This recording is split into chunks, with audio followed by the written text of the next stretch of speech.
This headline from the Cedar Rapids Gazette on June 9th, 1984 encapsulates what took place across especially southern and northwestern Iowa just 2 days before that. Damage and death in the wake of twisters. Now, there were numerous ones across the state, but the strongest was an F4 that was on the ground for 127 miles from northern Missouri to just southwest of Iowa City, where 2 people were killed and 63 hurt. Now, KCRG TV9's Dave Franzman reports on the aftermath of some of the communities in this tornado's path.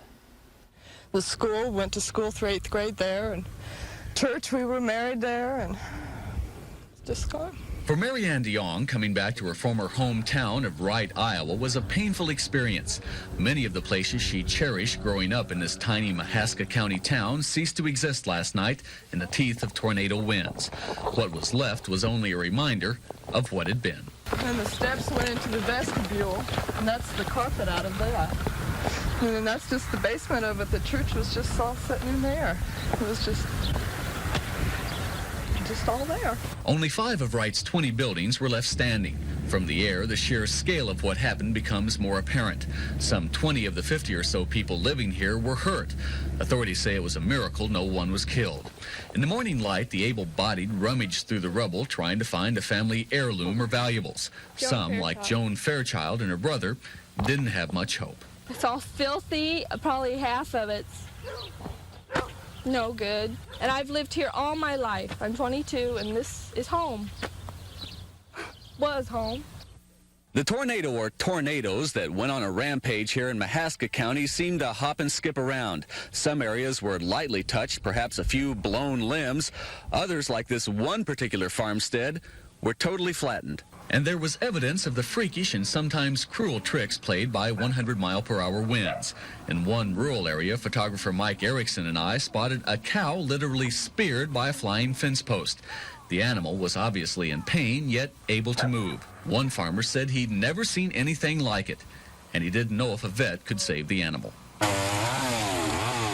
In the town of Delta, the early morning hours were interrupted with the sound of sawing as residents struggled to remove fallen trees from homes. Perhaps 2/3 of the town was in the path of the storm, and convoys of repair trucks rushed to reconnect down power lines and restore communications. State forecasters say June 7th will enter the record books. The 30 tornadoes cited were the most ever in a single day. Yet the people who lived through this night say they'll need no written reminders. Dave Franzman, TV9, Eyewitness News. Now, you heard Dave say there are 30 tornadoes in Iowa, later revised down to a total of 21 identifiable tornadoes. A total of 46 took place across the upper Midwest in general. You see a cluster down in southern Iowa, another cluster in northwest Iowa. The strongest tornado of the day, though, was an F5 that hit the town of Barneveld, just west and northwest of the Madison area. It took place after midnight. And again, fortunately, not only a few people were killed with that tornado, given the time of day. It could have been much, much worse. Now, those storms, the strongest in Iowa was that one that we just saw the report of, affecting Wright and Delta in particular. But there was also damaging wind and hail of 2 inches in diameter that same day in Iowa. 6 people were killed and 93 hurt.